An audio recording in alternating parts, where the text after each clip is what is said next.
The clinking of wine glasses filled the air at her parents' sprawling mansion, a place that always felt more like a museum than a home. Crystal chandeliers cast soft light over the polished hardwood floors, and the hum of conversation mixed with faint jazz from a speaker somewhere in the corner. I stood near the edge of the room, holding a glass of red I hadn't touched, watching the crowd of Camille's family and friends celebrate her new corporate job offer. It was a big deal, her stepping into a finance role at a tech giant, a chance to climb the ladder she'd been eyeing for years. I was proud of her, even if she didn't think I had any right to be. The room buzzed with excitement, her cousin snapping photos, her father nodding approvingly at anyone who'd listen about his daughter's ambition. But then her mother, Elaine, raised her glass, her voice cutting through the chatter like a blade wrapped in silk. To Camille finally leveling up and leaving behind the freeloaders, she shouted, her eyes flicking toward me for just a moment. Laughter rippled through the room. It wasn't cruel, not exactly, but it carried that sharp edge of judgment I'd grown used to. I felt the weight of every glance, every smirk, as if I were some stray dog they'd let in out of pity. Then Camille turned to me, her lips curling into that mocking smile she'd perfected over the past year. Seriously, Mason, she said, loud enough for the whole room to hear, get a life. Stop hanging around Jake just to feel important. He's rich and successful. You're not. The words hit like a punch I didn't see coming. The air went still, the kind of silence that makes your ears ring. Her uncle Darius chuckled nervously, muttering something about tough love, but no one else spoke. I could have said something back, could have let the anger bubbling in my chest spill out. But instead, I just smiled. Not the weak, pleading kind of smile that begs for approval. No, this was different. It was the kind of smile that knows something the room doesn't. Because Camille, for all her ambition and sharp words, had no idea whose signature was on her brand new paycheck. I took a sip of the wine, letting the bitterness of it match the moment. Around me, the party started to hum again, people pretending the awkwardness hadn't happened. Elaine glided over to Camille, whispering something that made her laugh, and I watched my wife soak it all in, her moment, her victory. She looked beautiful, I'd give her that. Her dark hair was swept up, her dress hugging her frame like it was made for her. But beauty doesn't soften a sting like that.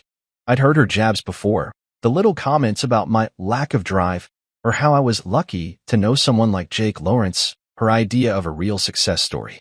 She'd say it at dinners, at gatherings like this, always with that same smirk, like she was doing me a favor by pointing out my flaws. And every time, I'd let it slide. Not because I was spineless, but because I was waiting.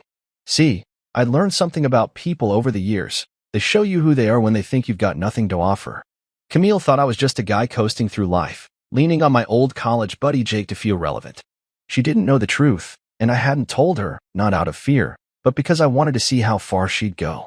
Tonight, though, her words cut deeper than usual.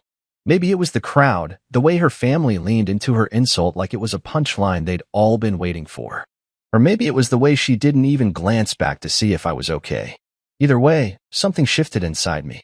I set my glass down on a nearby table, the stem catching the light for a moment. Across the room, Camille was laughing with her cousin, already moving on from her little performance.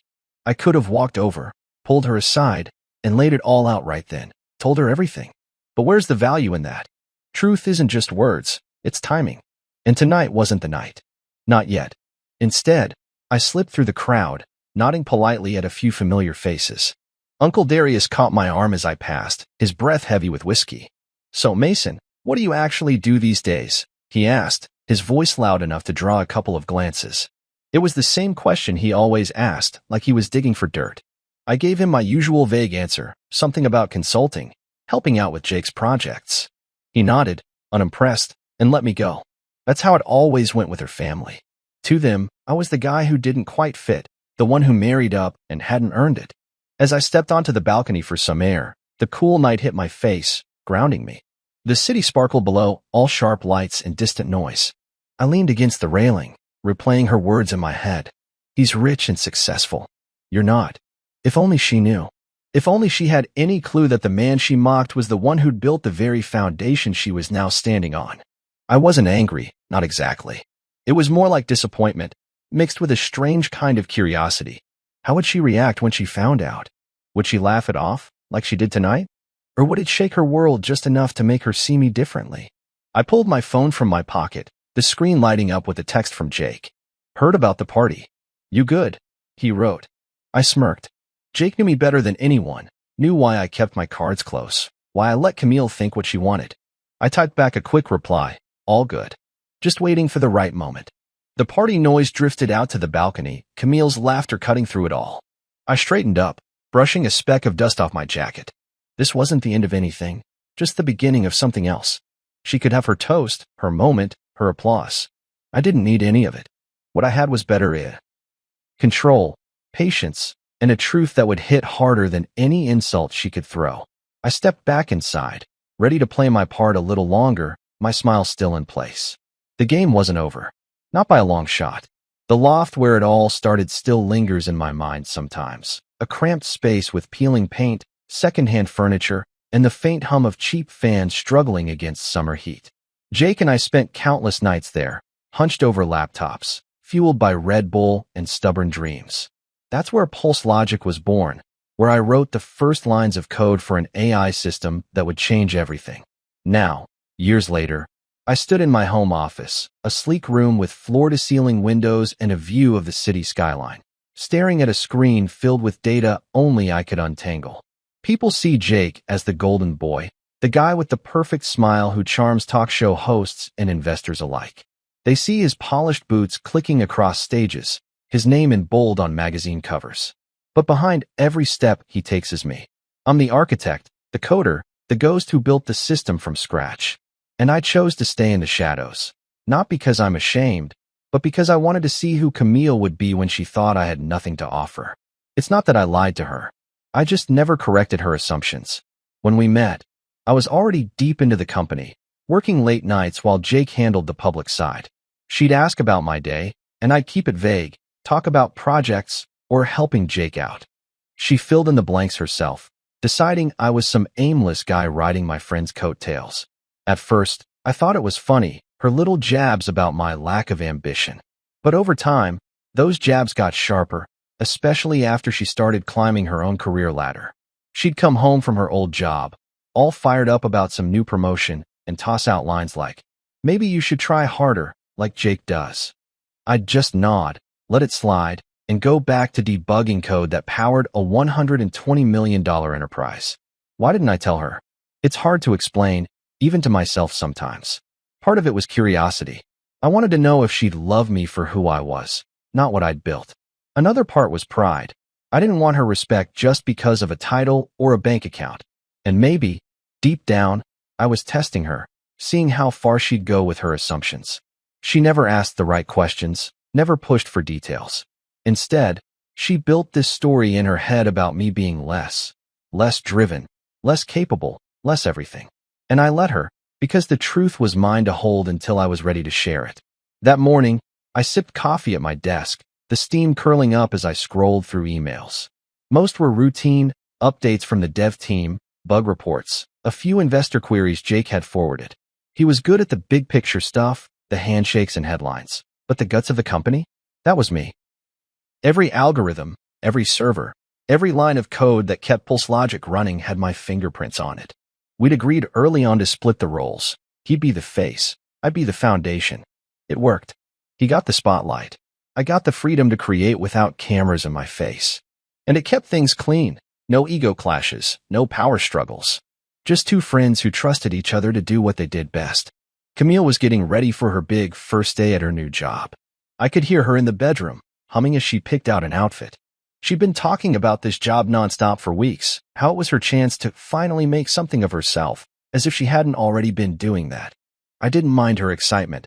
It was one of the things I loved about her when we first met, that fire in her eyes when she talked about her goals. But lately, that fire came with a shadow, a need to prove she was better than me, better than where we'd started. She walked into the kitchen, her heels clicking on the hardwood, and grabbed her bag from the counter. "Don't wait up," she said, barely looking at me. "I've got a lot to learn today." "Good luck," I said, keeping my tone light. "You'll kill it." She paused, just for a second, like she was surprised I'd said something nice.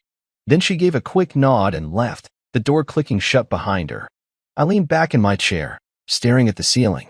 She had no idea where she was headed, not just to some shiny corporate office, but to a place I'd built from nothing. It wasn't about tricking her. It was about letting her walk her own path, even if that path led her straight to the truth I'd been holding back. Later that day, Jake called. You sure about keeping this quiet? He asked, his voice crackling through the speakerphone. She's gonna flip when she finds out.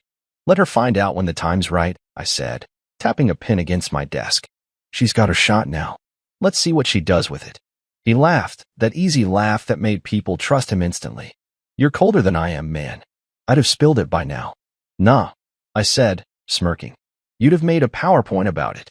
We both chuckled, but there was a weight to the moment. Jake knew why I was doing this, knew it wasn't about revenge or ego. It was about clarity, about seeing who Camille really was when the masks came off. I hung up and turned back to my screen, pulling up the latest system diagnostics. The numbers flowed like a language I'd invented, each one a piece of the empire I'd created.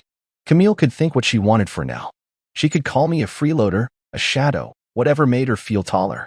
But the truth? It was bigger than her words, bigger than her smirk at that party. I stood and walked to the window, the city stretching out below like a map of possibilities. Somewhere out there, Camille was stepping into her new role, probably charming her colleagues, already planning her next move. She thought she was entering Jake's world, a place where he was the genius and I was just a name she mocked. But she was wrong. This wasn't Jake's world, it was ours. And sooner or later, she'd see my hand in every piece of it. Not because I'd force her to, but because the truth always finds a way out. I went back to my desk, the coffee now cold in its mug. There was work to do, always more work. A bug in the latest patch needed fixing, and the dev team was waiting for my notes. I dove in, the code pulling me into that quiet place where everything made sense. Camille could have her moment, her new desk, her big plans. I didn't need to chase her applause.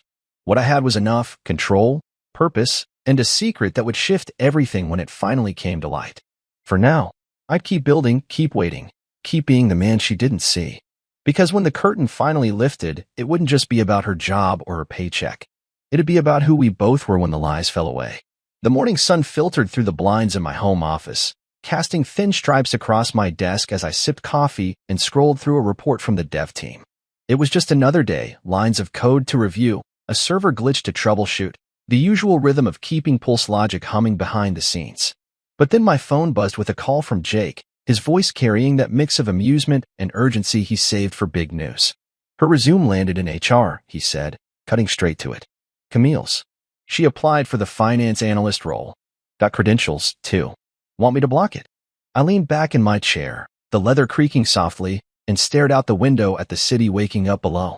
Block it? The thought flickered, tempting for a moment. It'd be easy to keep her out, to keep my world separate from hers.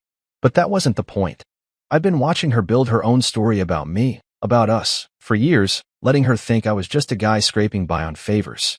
This was a chance to see what she'd do with a real opportunity, no strings attached. Let her rise or fall on her own, I told him, my voice steady. Jake chuckled, like he'd expected that answer. You're a weird one, Mace. All right, I'll let HR know to keep it fair. I hung up and set the phone down, the weight of my choice settling in. Fair. That's what I wanted, for her to earn her place without my name tipping the scales. Not because I doubted her. Camille was sharp, driven, the kind of person who could charm a room and crunch numbers in her sleep.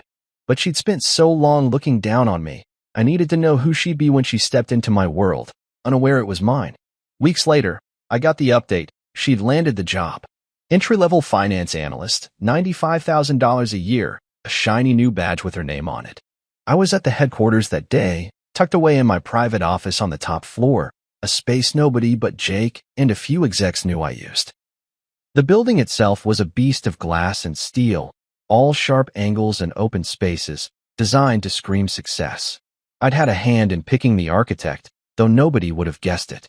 As I worked through a system update, Jake swung by, leaning against the doorframe with a grin. She's downstairs right now, he said, strutting through the lobby like she owns the place. Doesn't know, does she? Nope, I said, not looking up from my screen. Not yet. He laughed, shaking his head. You're playing a dangerous game, man. I just smirked and kept typing. Dangerous? Maybe. But it wasn't about games, it was about truth. Camille thought I was unemployed, maybe dabbling in odd jobs for Jake, when he threw me a bone. She'd built that idea so firmly in her head that she never questioned it, even when I'd come home late from meetings or spend hours locked in my office. Letting her walk into Pulse Logic without knowing my role was just an extension of that, giving her the space to be herself, No filters, no faking it for my sake. I finished my work and decided to take a walk through the building, something I didn't do often. Most employees knew me as Jake's friend, maybe a consultant who popped in now and then. I liked it that way. Kept things clean, let me move without eyes on me. The elevator hummed as it dropped to the main floor, and when the doors opened, I saw her. Camille, standing by the reception desk, her posture all confidence as she accepted her badge from HR. She wore a tailored blazer, her hair pulled back, every inch the professional.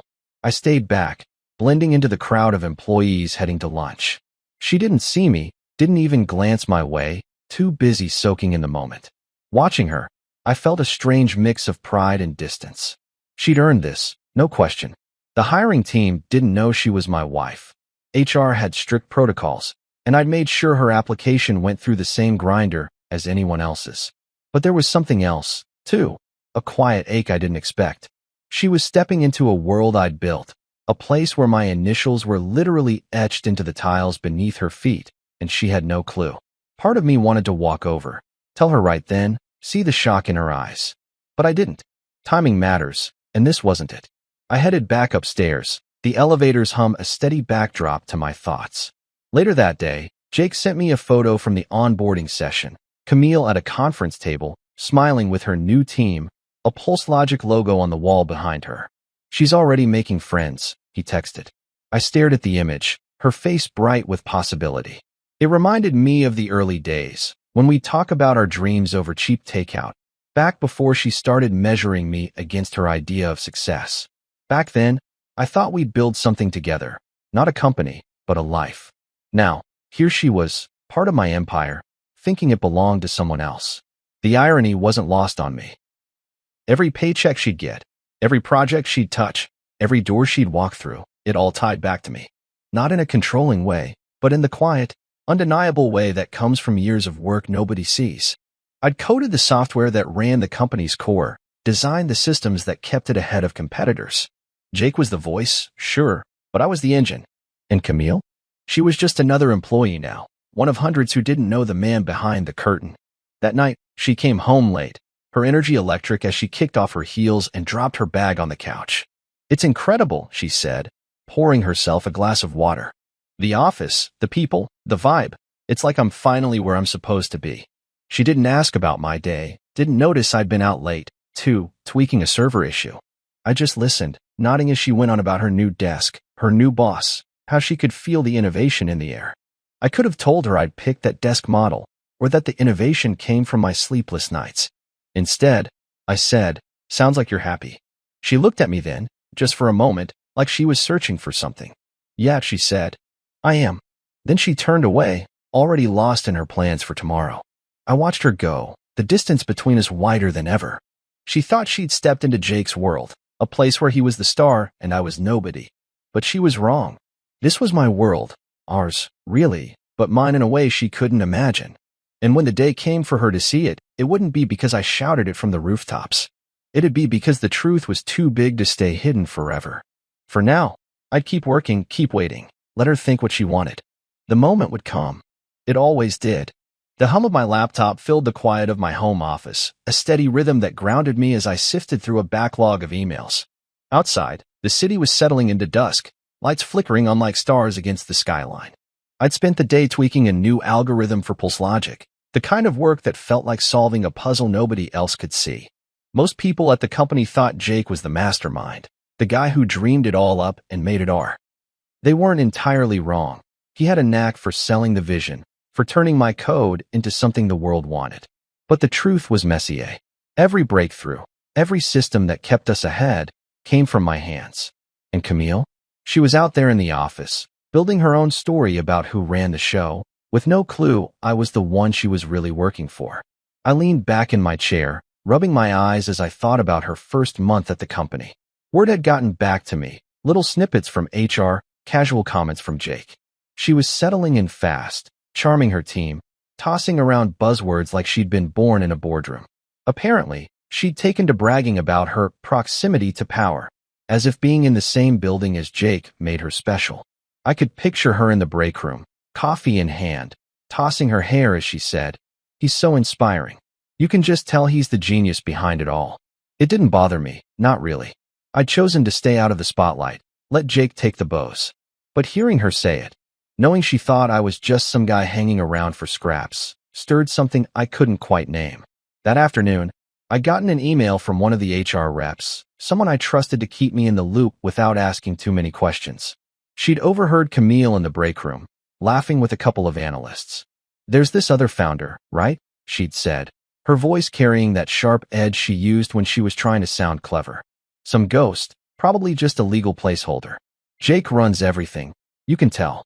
The HR rep had typed it up word for word, adding a quick note. "Thought you'd want to know." I read it twice, my jaw tight, then closed the email without replying. A placeholder. That's what she thought I was. Not a man who'd built an empire from a folding table in a loft, but a name on paper, irrelevant next to Jake's shine. My phone pinged, pulling me out of my thoughts. It was Jake, texting as if he'd read my mind. "Heard Camille's spreading her theories about you. Want me to set her straight?" I stared at the screen, my thumb hovering over the keyboard. For a moment, I imagined him walking up to her desk, casual as ever, and dropping the truth like a stone in still water. I could almost see her face, shock, then disbelief, then that quick scramble to rewrite the story in her head. It was tempting, but I typed back, "Not yet." I set the phone down and stood, stretching my arms as I walked to the window. The city sprawled below, a map of lives and secrets, and I wondered how many others out there were misjudged, unseen for what they really were. Camille's words didn't hurt as much as they might have once. They were just noise, part of the bigger picture I'd been watching unfold. She could think what she wanted, say what she wanted. The company didn't run on her opinions, it ran on my work. Every email she sent, every report she filed, every paycheck she cashed, it all flowed through systems I'd designed. She was a guest in my house, even if she didn't know it. Later that night, I drove to the office to check on a server issue nobody else could crack. The building was quiet after hours, just the hum of air conditioning and the faint glow of monitors left on by accident. I liked it this way, no crowds, no meetings, just me and the tech. As I worked in the server room, untangling a mess of cables and running diagnostics, I thought about the early days with Jake. We'd been kids, really, fueled by cheap pizza and big ideas. Back then, it wasn't about money or fame. It was about building something that mattered. I'd never cared about the spotlight, even when we started getting press, when investors came knocking. Jake thrived on it, and I was happy to let him. But now, with Camille spinning her stories, I wondered if I'd stayed quiet too long. The server beeped, signaling the fix was complete, and I leaned back against the wall, wiping sweat from my forehead. My phone buzzed again, this time an email from Jake, forwarded from one of his assistants. It was a screenshot of an internal memo Camille had drafted, something about streamlining budget reports. It was good work, sharp and efficient, the kind of thing that'd get her noticed. I read it through, nodding to myself. She was talented, no question. That's why I hadn't blocked her application, why I'd let her walk through those doors. But talent didn't mean she saw the whole picture. I locked up and headed home, the city lights blurring past as I drove. Camille was already asleep when I got there, her shoes by the door, her bag slung over a chair. I stood in the kitchen, pouring a glass of water, and thought about the memo again. She was making her mark, carving out a place for herself, and I was glad for it. But every step she took was on ground I'd laid. The irony wasn't lost on me. She was climbing a ladder I'd built, praising a man who leaned on me for every major call. Jake still ran decisions by me, even the ones she thought were his alone. Budgets, contracts, tech rollouts, he'd call or text, asking for my take, and I'd give it. No ego, no fuss. That's how we worked. As I climbed the stairs to bed, I paused outside our room, listening to the faint sound of her breathing. She was happy here, in this life she thought she'd earned by outgrowing me. And maybe she had, in her own way. But the truth was bigger than her version of it. I didn't need her to know, not yet. Telling her now would be too easy, like flipping a switch and watching her scramble. I wanted her to find it herself, to feel the weight of it when it landed. Not out of spite, but because real understanding doesn't come from words, it comes from seeing. I slipped into bed, the mattress dipping under my weight. Tomorrow, I'd dive back into work, another bug to fix, another system to tweak. Camille would go to her desk, file her reports, maybe drop another line about Jake's brilliance. And I'd keep doing what I'd always done, building, waiting, letting the pieces fall where they would. The office gossip didn't matter, not really. Her theories, her break room chatter, it was all just noise. The company ran because of me, and sooner or later, she'd see it. Not because I'd shout it, but because the truth has a way of breaking through, quiet and sure, like a sunrise you can't ignore. For now, I'd stay the ghost she didn't believe in, and that was enough. The office was a ghost town that night, the usual buzz of keyboards and chatter replaced by the low hum of air conditioning and the occasional creak of a settling building. I was holed up in the executive suite, a corner room with a view of the city's jagged skyline, working late on a software patch that had been giving the dev team fits. The glow of my laptop screen lit up the desk, casting shadows across stacks of papers and a cold coffee mug I'd forgotten to refill. This was my element: code, quiet, control. No meetings, no handshakes, just me untangling problems nobody else could. I liked these hours, when the world slowed down and I could think without interruption. But then I heard it, the sharp click of heels on the hardwood floor, echoing down the hall like gunfire in the silence. I glanced at the clock, past 9. Nobody should have been here, not even the cleaning crew. The sound stopped just outside the door, and before I could close my laptop, Camille walked in. She froze in the doorway, her eyes wide, like she'd stumbled into a room she wasn't supposed to see. Her blazer was slung over one arm, her hair slightly messy from a long day, but she still carried that air of confidence, like she owned every space she entered. "What are you doing here?" she asked, her voice sharp, almost accusing. I leaned back in my chair, keeping my expression neutral. "Helping Jake," I said, the same vague answer I always gave. It was true enough. Jake had asked me to handle this patch personally, but it was also the kind of answer that let her fill in the blanks however she wanted. She rolled her eyes, stepping into the room, her heels clicking again. "Of course," she said, her tone dripping with that familiar mix of pity and frustration. "You just can't let go of his coattails, huh?" The words stung, though I didn't let it show. I'd heard them before, variations of the same jab, always aimed at making me feel small. But tonight, in this room, with my code on the screen and the weight of everything I'd built behind me, they landed differently. I could have corrected her right then, laid it all out, how this company, this office, this very moment existed because of me. But I didn't. Instead, I just held her gaze, my face calm, giving her nothing to grip onto. She shifted her weight, clearly expecting me to argue or shrink away like I usually did. When I didn't, her confidence wavered, just for a second.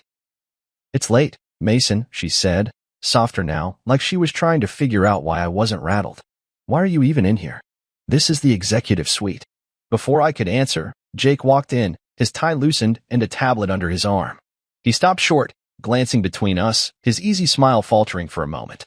"Hey," he said, nodding at Camille before turning to me. "Ready to sign off, Mace?" The air shifted.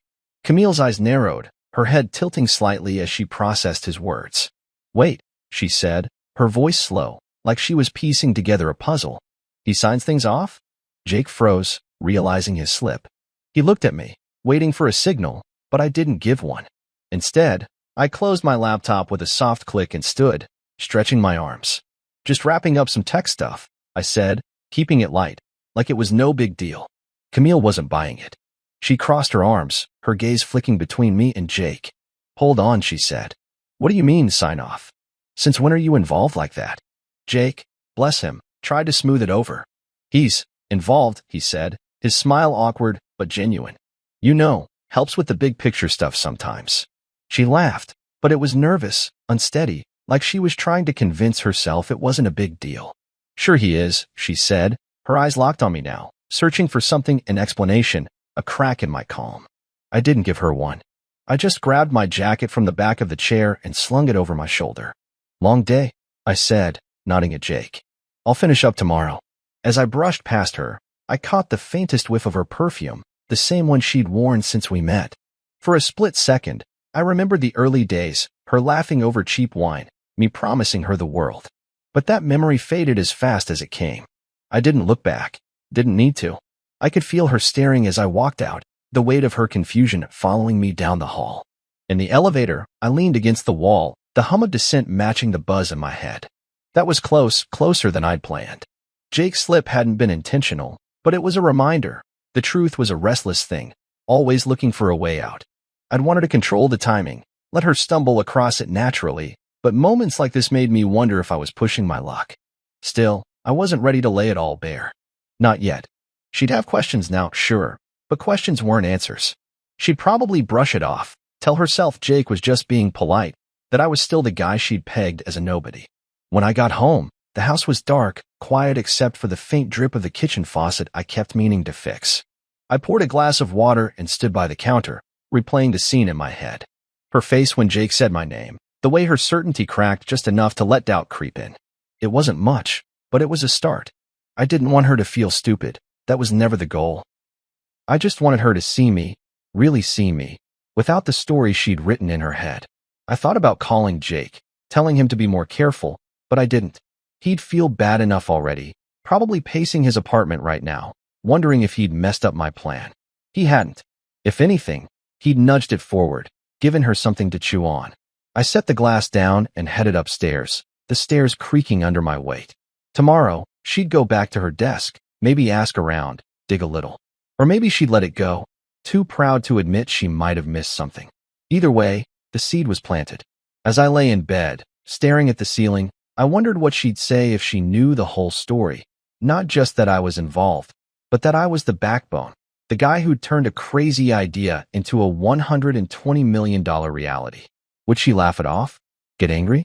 Or would it finally make her pause, look at me like she used to, back when we were equals in her eyes? I didn't know. What I did know was that I wasn't here to beg for her respect. I'd earned it years ago, long before she started measuring me against her version of success. The clock ticked past midnight, and I closed my eyes, the memory of her heels still echoing in my mind. She could roll her eyes all she wanted, call me whatever names made her feel tall. I didn't need her to cheer me on. What I needed, what I'd always needed, was to build something real, something that lasted. And I had.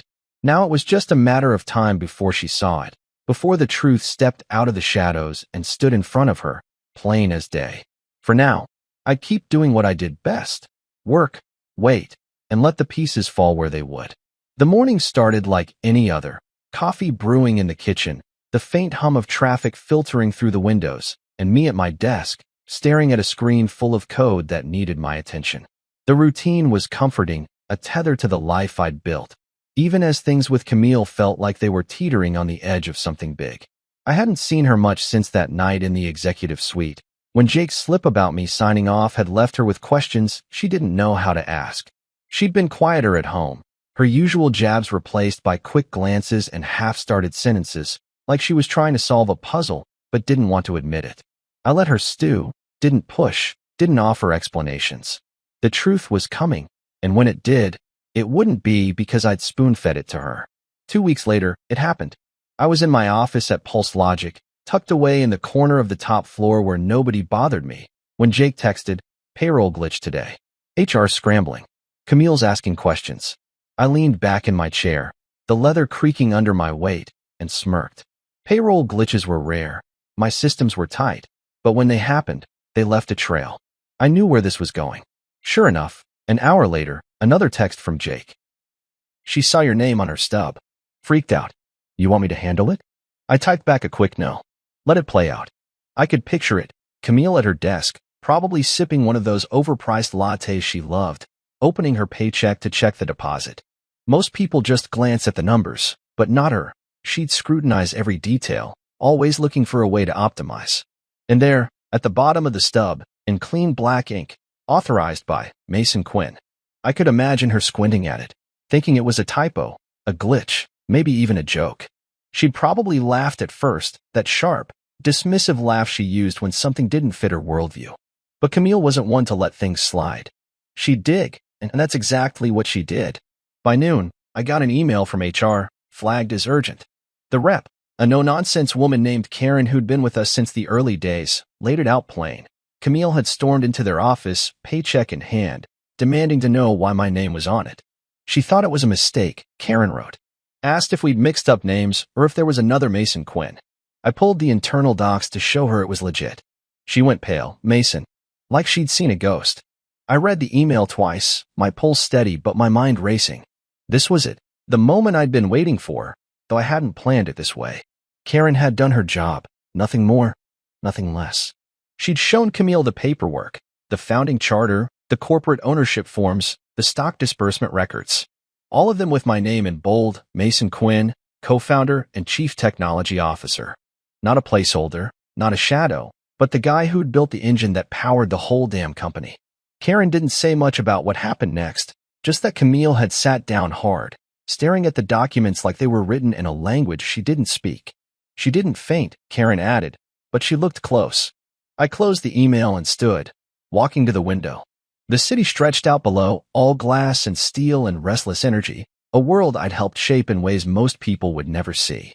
I didn't feel triumphant, not exactly. There was no rush of victory, no urge to gloat. If anything, I felt a strange kind of calm, like the air after a storm. Camille knew now. Not the whole story, maybe, but enough to crack the shell she'd built around me. She'd spent years thinking I was less driven, less capable, less worthy of her. And now she'd seen my name on the one thing she couldn't argue with, her paycheck. I wondered what she was doing at that moment. Was she still in HR, flipping through those documents, looking for a loophole? Or had she gone back to her desk, staring at her computer, trying to reconcile the man she'd mocked with the one who'd signed her salary? I could have called her, could have walked down to her floor and seen her face for myself. But I didn't. This wasn't about me chasing her reaction. It was about her sitting with the truth, letting it sink in. Jake called later that day, his voice a mix of amusement and concern. "Man, she's rattled," he said. "Saw her in the hall, and she barely nodded at me. You sure you don't want to talk to her? Clear the air." "Nah," I said, leaning against my desk. "She's got enough to chew on." He laughed, but it was cautious. "You're cold, Maze. I'd be freaking out if my wife found out like this." "She'll be fine," I said. "She's tougher than she looks." And she was. Camille didn't break easy. She'd clawed her way through a competitive field, earned her spot at Pulse Logic fair and square. This wouldn't destroy her. It'd just force her to rethink things, to see me without the filter she'd put up years ago. I hung up and went back to work, diving into a server log that needed attention. The code was clean, logical, a world where everything made sense if you knew how to look. I wished people were that simple, but they weren't, not even Camille. That night, I got home before she did. The house was quiet, just the hum of the fridge and the faint tick of a clock in the living room. I poured a glass of water and stood by the counter, waiting. I didn't know if she'd bring it up, if she'd walk in ready to fight or just pretend nothing had happened. When I heard her key in the lock, my stomach tightened, but I kept my face calm. She stepped inside, her heels clicking softer than usual, like she was carrying a weight she didn't want to show. She set her bag down, glanced at me, and nodded quick, almost formal. "Good day," I asked, keeping my tone light. She hesitated, her lips parting like she wanted to say something, then closed again. "Busy," she said finally, heading for the stairs. "I'm beat." I watched her go, the moment slipping away without a word about the paycheck, the documents, any of it. Part of me wanted to call her back, to lay it all out and see what she'd say. But I didn't. She needed time, and I wasn't here to rush her. The truth was out now, raw and undeniable, and it'd do its work without me pushing. I took a sip of water, the glass cool against my palm, and let the silence settle. As I headed to my office to finish some work, I thought about those early days, me and Jake in that loft, dreaming bigger than we had any right to. Back then, it wasn't about proving anything to anyone, not even ourselves. It was just about building something real. I'd done that, despite what Camille thought, despite what anyone thought. And now she knew, not because I'd shouted it, but because the truth had found her, quiet and sharp, like a blade she didn't see coming. For now, I'd keep working, keep waiting. The next move was hers, and I was ready for whatever came. The gala was in full swing when I arrived, the kind of event that made you feel like you'd stepped into a movie, chandeliers glittering overhead, waiters gliding through the crowd with trays of champagne, and a live jazz band filling the air with smooth, easy notes. Pulse Logic had pulled out all the stops to celebrate a new government contract, a deal that'd keep us in the black for years. I usually skip these things, happy to let Jake soak up the spotlight while I stayed behind my screens. But tonight, he'd insisted I show up, his voice firm over the phone. "You need to claim what you've built," he'd said. "No room for argument. This isn't just my win, it's yours." I'd grumbled, tugged at the collar of my tux, but deep down, I knew he was right. So here I was, standing at the edge of a ballroom packed with suits and gowns, feeling like a fish out of water, but ready to play my part. The room buzzed with energy, executives mingling, investors laughing too loud, employees snapping selfies with the company logo projected on a massive screen. I adjusted my tie, the sleek black suit Jake had practically forced me to wear feeling foreign but sharp. I caught my reflection in a mirrored pillar, taller than I remembered, my jaw set. I steady. For once, I didn't look like the guy Camille thought I was, the one she dismissed as a shadow. Tonight, I'd step into the light, not for her, not even for Jake, but for myself.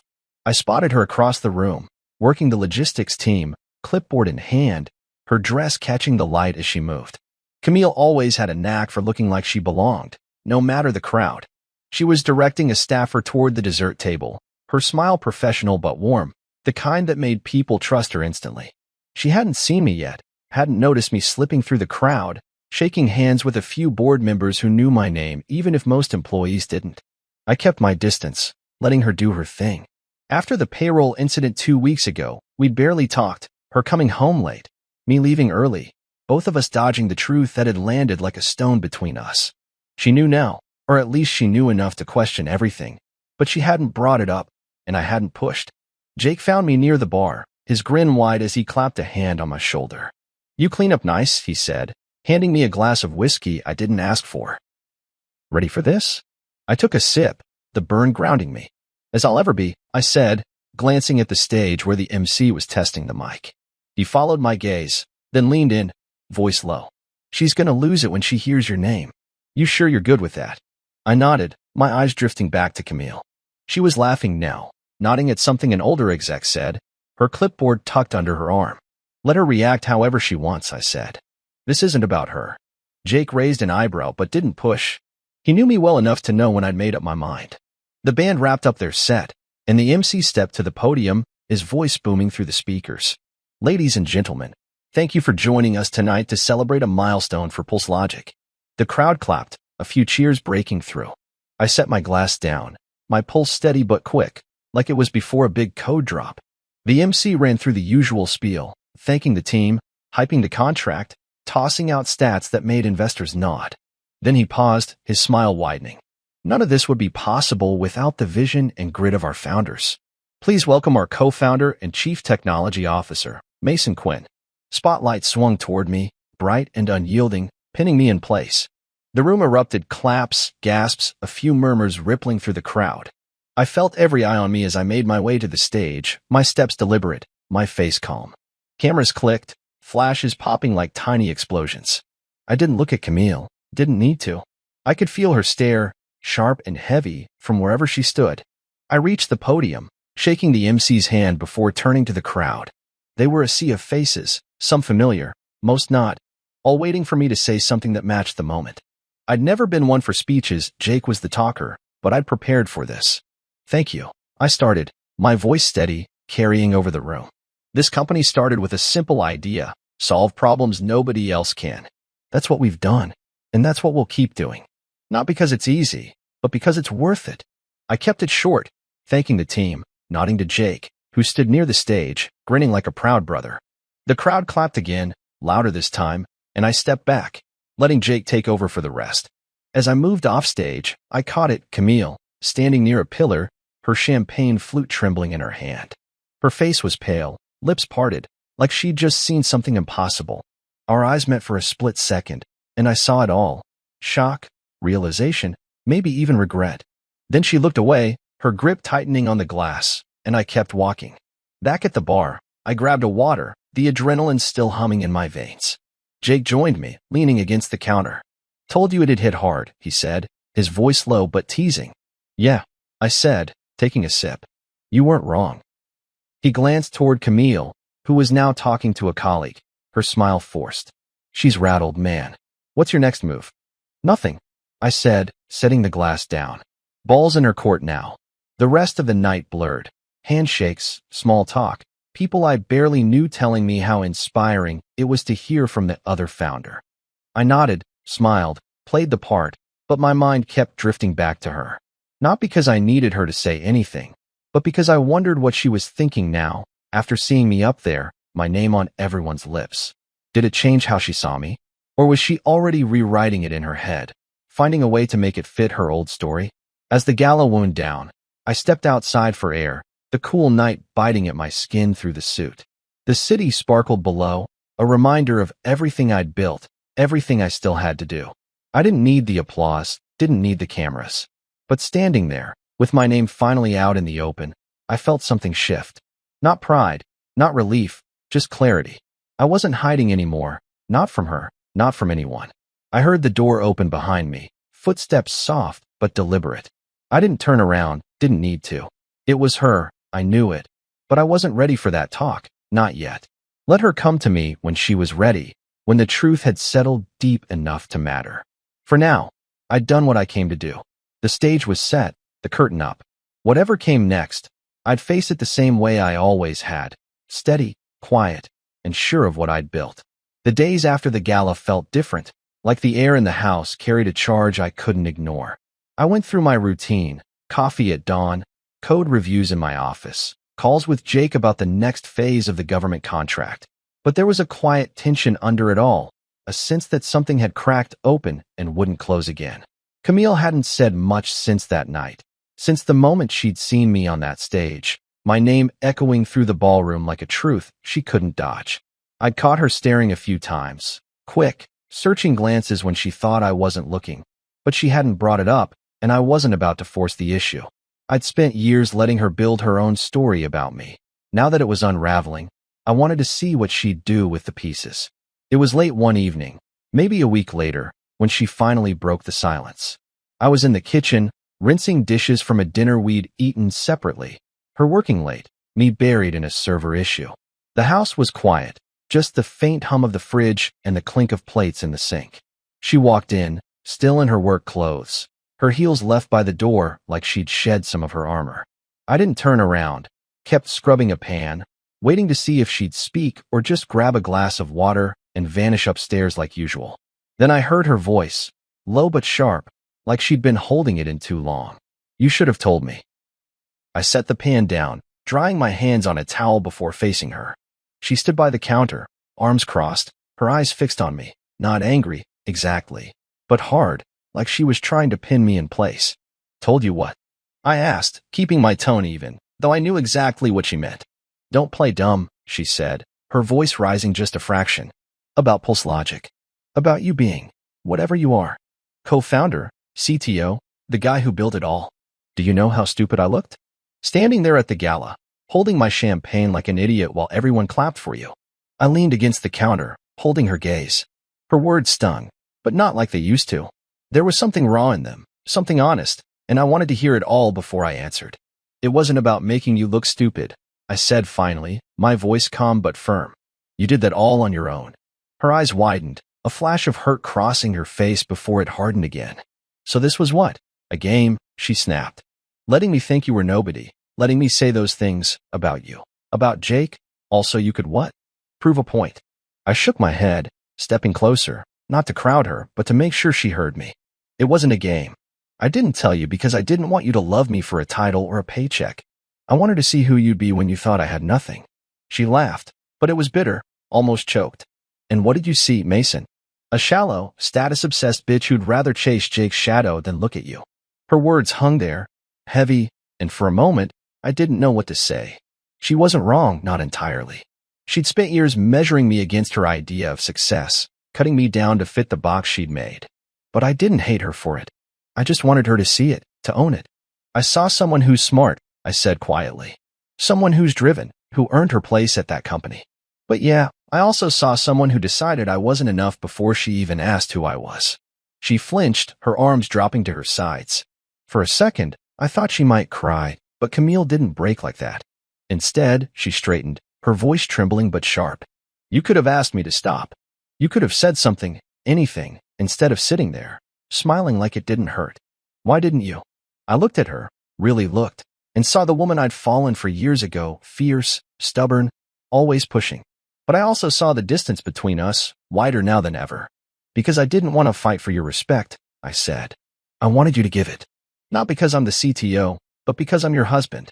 She opened her mouth, then closed it, her eyes glistening but holding back.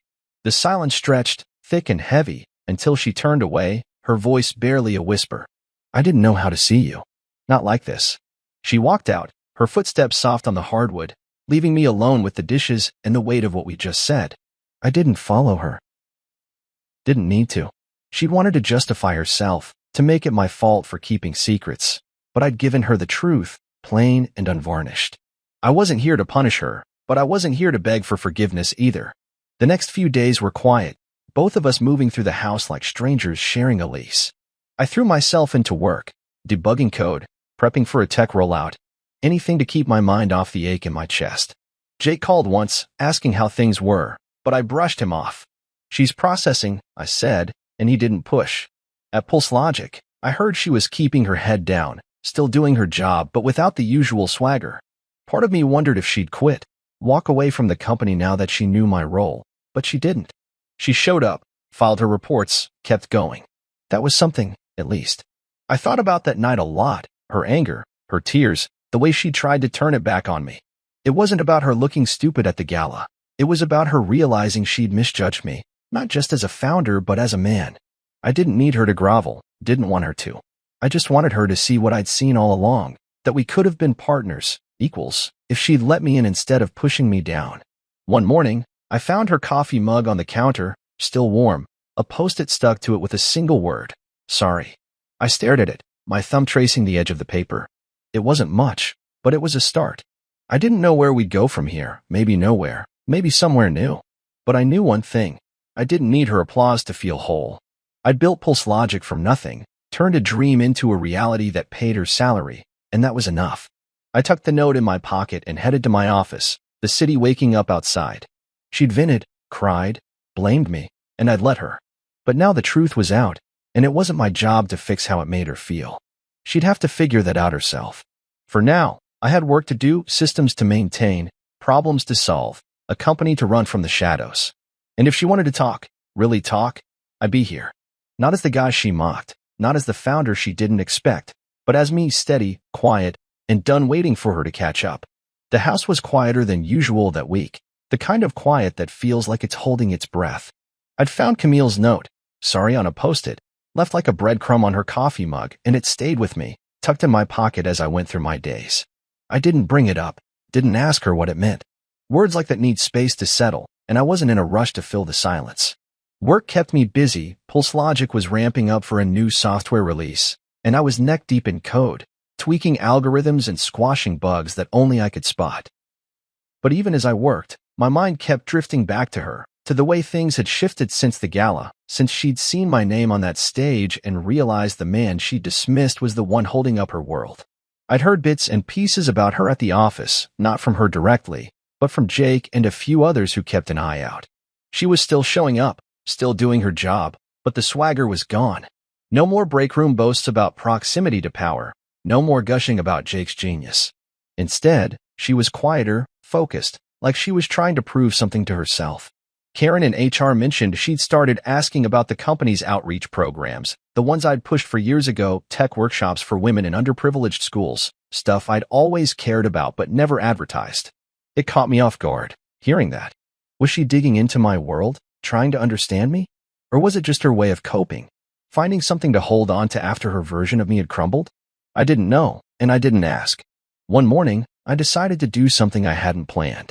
I was at my desk, the city humming outside my window, when I pulled out a small box I'd picked up on a whim, a high-end leather-bound notebook, the kind Camille used to jot down her ideas back when we'd dreamed together over late-night takeout. I grabbed a pen and wrote a note, keeping it simple. Camille, you're talented. You earned your place here. This isn't about revenge. It's about letting truth speak. Mason.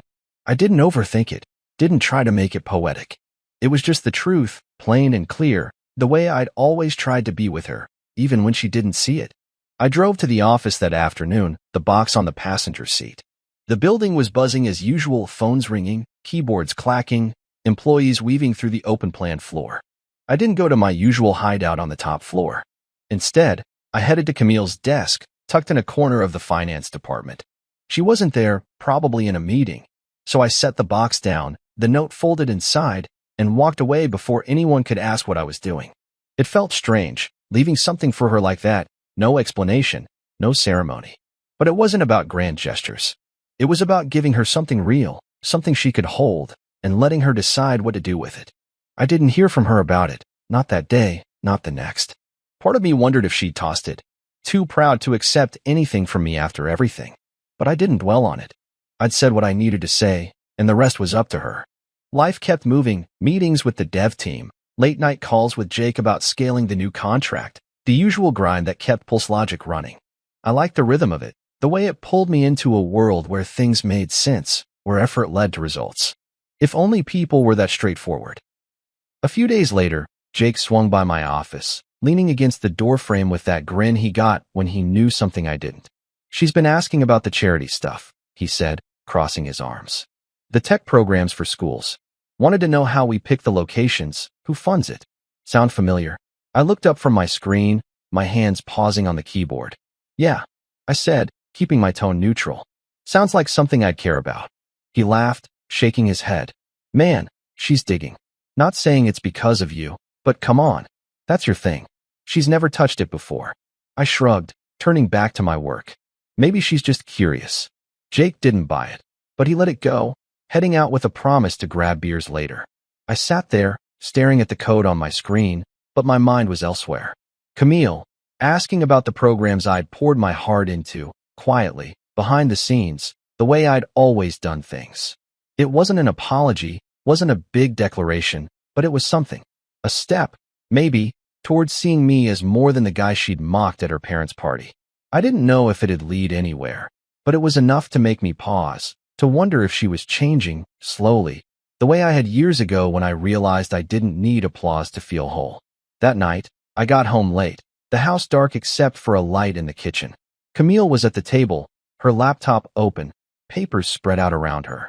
She didn't look up as I walked in, but I saw it, the leather notebook, open to a page filled with her neat handwriting. My note wasn't there, probably tucked away somewhere, but the sight of the book hit me harder than I expected. I grabbed a glass of water, keeping my movements quiet, not wanting to disturb whatever she was working on. As I headed upstairs, I caught a glimpse of her screen, a proposal draft, something about expanding the tech workshops to more schools. I didn't stop, didn't say anything, just kept going. In bed, I lay awake, the ceiling a blank canvas for my thoughts.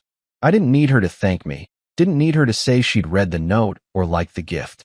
What I needed, what I'd always needed, was to know I'd built something that mattered, not just in code or contracts, but in the way it touched people's lives.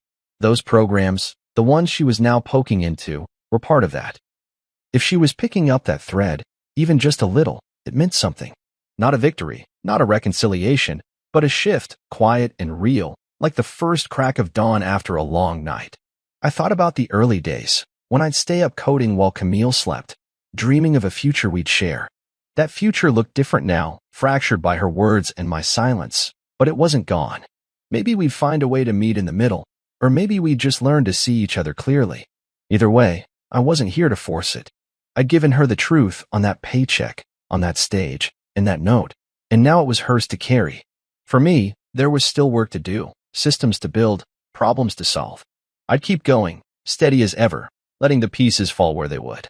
And if she wanted to walk beside me, she knew where to find me, not as the founder, not as the ghost, but as the man I'd always been, waiting for her to catch up. The brunch was at Elaine's favorite restaurant, a fancy place with white tablecloths and waiters who moved like they'd been trained to disappear. I sat across from Camille, the hum of her family's chatter filling the air, her cousins swapping gossip, her father droning on about golf, Uncle Darius asking for more coffee louder than necessary. It was the kind of gathering that used to make my skin itch, all polished surfaces and veiled jabs. But today I felt steady, grounded in a way I hadn't in years. Camille was quieter than usual, her fork moving slowly through her eggs, her eyes drifting to the window now, and then like she was somewhere else. I didn't push her to talk, didn't need to. The past few weeks had been heavy, her finding my note, her digging into the company's charity programs, the unspoken shift between us, and I was content to let things breathe. The table conversation turned to work, as it always did with her family. Elaine leaned forward, her pearls catching the light, and asked Camille about her job at PulseLogic. "It's such a prestigious company," she said, her voice dripping with pride. "You must feel so lucky to be part of Jake Lawrence's vision." I took a sip of my coffee, hiding a smirk. Jake's vision.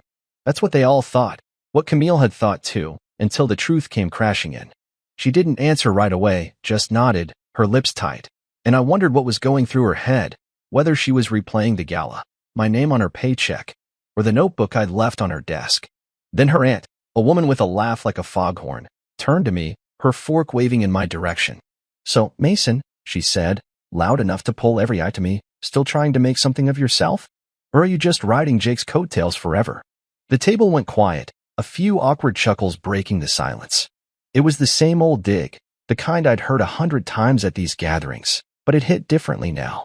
I opened my mouth to answer, something vague, like always. But Camille spoke first, her voice cutting through the air like a blade. "He's already made something," she said, her tone steady, not loud but firm enough to stop the room. "Everything, actually."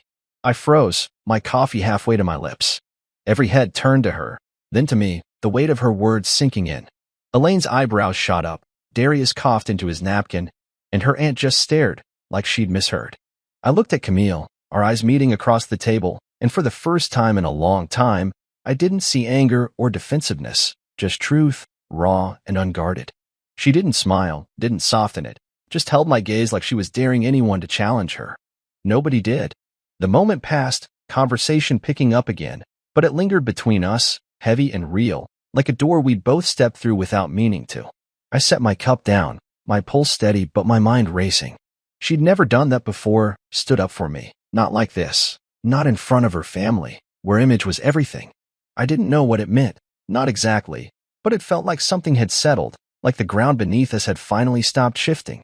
The rest of the brunch blurred, small talk, clinking glasses, Elaine steering the chat back to safer topics. I played along, nodding when I needed to, but my focus stayed on Camille. She didn't say much after that, just ate her food and answered questions with short, polite replies. When we left, she walked beside me to the car, our steps in sync, the silence between us not heavy but thoughtful, like we were both carrying the same weight. In the car, I waited for her to say something, to explain or backtrack, but she just looked out the window, her fingers tracing the edge of her purse. I didn't push. I'd spent years waiting for her to see me, and now that she had, at least enough to speak up, I wasn't going to demand more. I drove us home, the city slipping past, and thought about how far we'd come from that night at her parents' mansion, when she'd mocked me in front of everyone, her words sharp enough to draw blood. Back then, I'd smiled and waited, knowing the truth would find her. Now it had, and I wasn't sure what came next. At home, she went to the kitchen, pouring herself a glass of water while I hung my jacket by the door. I could have asked her about it, could have said, "Why'd you do that?" Or "What's changed?" But I didn't. Instead, I grabbed my laptop and headed to my office, diving back into work, emails from the dev team, a bug report I'd been meaning to tackle. Routine was my anchor, always had been, and I needed it now to keep from overthinking. Camille didn't follow, didn't call me back for some big talk. She just moved through the house, her presence quiet but steady, like a shadow that didn't weigh me down anymore. Later that night, I found her in the living room, curled up on the couch with that leather notebook I'd given her, scribbling something I didn't try to see. I paused in the doorway, watching her for a moment. She looked different, not softer, exactly, but less guarded, like she'd let go of something she'd been carrying too long. I didn't say anything, just grabbed a book and sat across from her, the silence comfortable for once. No anger, no accusations, just us, sharing space without needing to fill it with words. I thought about the road we'd traveled, her jabs, my silence, the slow unraveling of her assumptions. I'd built pulse logic from nothing, turned a dream into a reality that paid her salary, and I'd done it without needing her applause. But today, when she'd spoken up, it wasn't applause either. It was respect, quiet and unforced, the kind I'd stopped hoping for. It didn't fix everything, didn't erase the years of distance or the hurt we'd traded, but it was enough to make me see her differently, to wonder if we could find a new way forward, not as husband and wife, maybe, but as two people who finally understood each other. As I turned a page in my book, I realized I was okay with that. We'd likely go our separate ways. Too much had broken to pretend otherwise, but the idea didn't scare me. I'd build a life that stood on its own, with or without her, and I'd keep building, keep solving problems, keep chasing what mattered.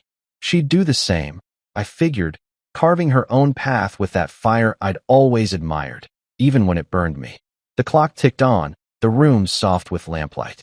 No music swelled, no grand gestures marked the moment. Just us, sitting there, seeing each other clearly for the first time in years. It wasn't a happy ending, not the kind people write stories about, but it was real, and for me, That was enough. I closed my book, set it aside, and let the quiet hold us both. Knowing whatever came next, I'd face it the way I always had, steady, sure, and ready for the truth to lead the way.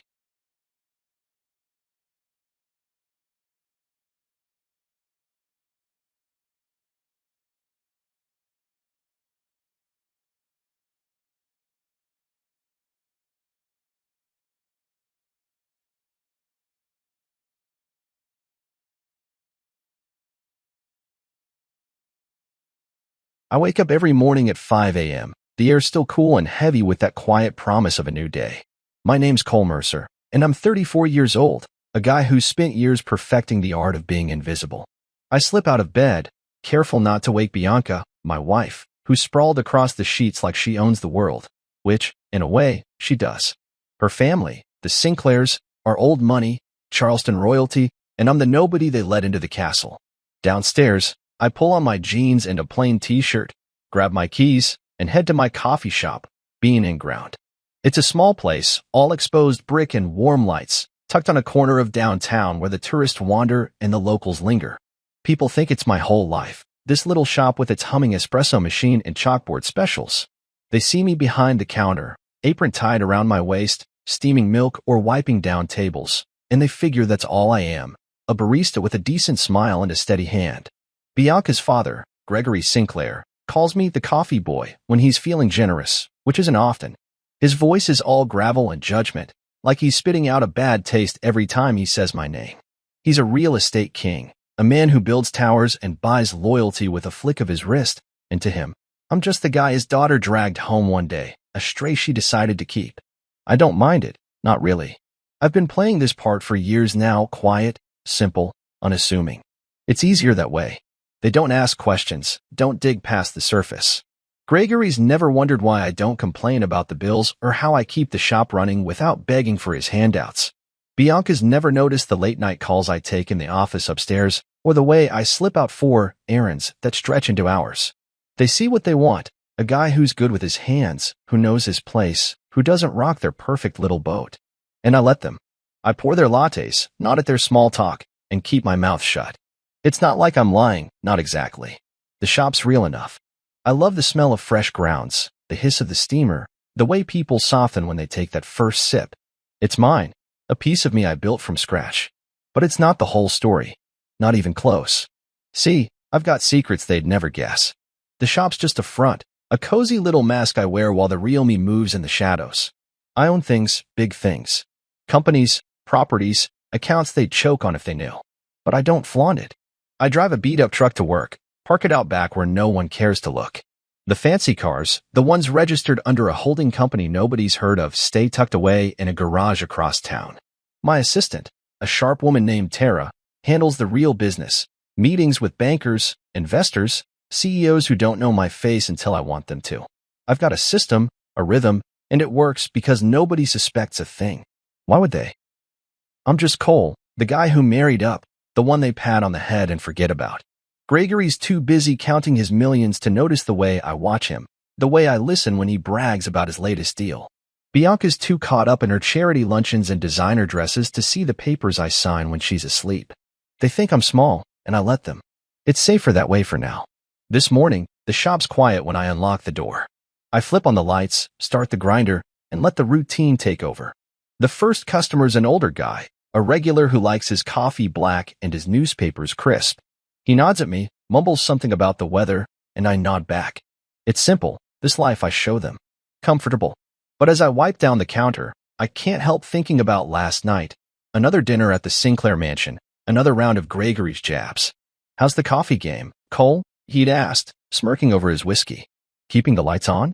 The table laughed. Bianca squeezed my hand under the cloth, and I just smiled. They don't know I could buy that mansion twice over and still have cash to burn. They don't know I've been watching, waiting, letting them dig their own graves with every word. One day, they'll see. One day, I'll step out from behind this counter and show them who I really am. But not yet. For now, I pour another cup, listen to the hum of the morning, and keep my secrets close. The game's still mine to play. The air feels thick tonight, heavy with the scent of money and perfume as I step into the Sinclair Company Gala. It's their annual show-off, Held at some five-star resort just outside Charleston where the chandeliers drip crystals and the waiters glide around with trays of caviar like it's no big deal. I'm Cole Mercer, and I'm here because Bianca begged me to come. She's in her element, shimmering in a silver dress that hugs her like a second skin, her blonde hair swept up in a way that screams elegance. Me, I'm in a navy suit, tailored, sharp, something I designed myself through a quiet little fashion venture I've never told anyone about. It's not flashy, but it fits me like it was born on my shoulders. I walk beside her, my hand resting light on her back, and I can feel the eyes on us, or on her, mostly. I'm just the shadow, the guy who doesn't quite belong. We step into the ballroom, and it's like walking into a painting. Everything's gold and glass, the orchestra humming in the corner, people laughing too loud because they've got nothing real to say. Bianca's already drifting, kissing cheeks and tossing hellos like confetti. I hang back, grab a drink from a passing tray, something clear and sharp, and let the room swirl around me. Gregory's here, of course, holding court near the center, his gray hair slicked back, his tuxedo screaming power. He spots me across the crowd, gives me that half nod he thinks passes for manners, and turns back to his buddies. I'm not worth more than that to him. Never have been. I sip my drink, the ice clinking against the crystal, and wonder how long I've got to stay before I can slip out for air. These nights always feel like a performance, and I'm the understudy nobody bothered to rehearse. Then it happens, the toast. Gregory climbs up to the little stage, taps his glass with a spoon, and the room hushes like he's some kind of king. He's all smiles, that smug grin that says he owns every soul here. Some of us, he starts, his voice booming, build empires from scratch. We carve our names into the world, brick by brick. He pauses, lets the applause ripple, then his eyes find me. Others, well, they serve cappuccinos. The laugh hits like a wave, rolling through the crowd, sharp and cruel. Bianca's cousins snicker behind their hands. Some guy in a bow tie claps like it's the funniest thing he's heard all year. My fingers tighten around my glass, the cold biting into my skin, but I don't flinch. I smile instead, small, easy, like it doesn't faze me. Let them laugh. Let them think I'm the punchline. They've been doing it for years, and I've learned to wear it like a second suit. I take a slow breath, feel the anger simmering low in my chest, but I don't let it show. They don't know a damn thing. They don't know that this suit I'm wearing came from a company I own, one that's got orders stacked up from New York to Miami. They don't know I've got a stake in half the buildings Gregory brags about, hidden under layers of paperwork and fake names. And they sure as hell don't know I own the bank that's keeping his whole operation afloat right now. Eastbridge Capital. It's mine, every dime of it, and Gregory's emergency loans are sitting on my desk, waiting for my pin. One signature, that's all it'd take to pull the plug. I could end him tonight if I wanted to, watch that smug face crumple when he realizes who's been holding the strings. But I don't. Not yet. I sip my drink again, let the burn slide down my throat, and keep my eyes on him. He's still grinning, soaking up the applause, oblivious to the fact he's roasting the guy who could bury him. Bianca floats back to me, her perfume soft and sweet, and slips her arm through mine. You okay? She whispers, her voice low enough that no one else hears. I nod, give her a quick smile. Fine, I say, and it's not a lie. I've been through worse than a room full of rich idiots laughing at me. She squeezes my arm, and for a second, I wonder if she knows, if she's ever suspected there's more to me than the coffee shop and the quiet nods. But then she's off again, pulled into a circle of women with diamond earrings and fake laughs, and I'm alone with my thoughts. The night drags on, all speeches and small talk, and I play my part, shake hands, make jokes, let them think I'm harmless. They don't see the way I catalog every word, every smirk. They don't know I'm counting the seconds until I can turn this game upside down. As the orchestra picks up again, I finish my drink and set the glass down hard. One day, they'll choke on that laughter. One day, they'll see who's really pouring the shots around here. But tonight, I just stand there, the invisible son-in-law, letting them have their fun. It's a quiet morning at Bean and Ground, the kind I live for. Soft sunlight spilling through the windows, the smell of fresh coffee beans grinding into something warm and alive. I'm Cole Mercer, and this place is my sanctuary, my little corner of the world where I can breathe. I'm behind the counter, apron on, steaming milk for a latte while a couple of regulars chat about the weather at a table by the door. They nod at me, I nod back, and it's easy, like it always is here. People think this is all I've got, this cozy shop with its wooden stools and handwritten menu. They see me wiping down the espresso machine, hear me call out orders, and figure I'm just a guy who lucked into marrying Bianca Sinclair. They're not wrong about the luck part. She's beautiful, sharp, the kind of woman who lights up a room, but they're dead wrong about the rest. This shop's not my whole story. It's barely a page. Years ago, I was a different man. I had a startup, nothing huge, just a tech idea I cooked up in a cramped apartment with too much coffee and not enough sleep. It was a platform for small businesses, something to help them track sales, manage inventory, keep the lights on. I poured everything into it, and when a bigger company came sniffing around, I sold it. 8 figures, modest by some standards, but enough to change my life. I didn't blow it on cars or a mansion. I'm not that guy. Instead, I reinvested, quietly, carefully. I built Eastbridge Capital, a holding company nobody's heard of because I made damn sure they wouldn't.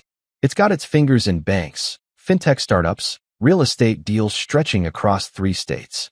I own pieces of the world Gregory Sinclair thinks he rules, and he doesn't even know it. My name's nowhere near the letterhead, intentionally. I've got people like Tara, my assistant, running the show out front while I stay in the shadows. Freedom's what I wanted, not fame, and this setup gives me that. The coffee shop came later. I bought it on a whim after Bianca and I got married. A little place that was going under until I turned it around. It's not a front, not exactly. It's real, something I love.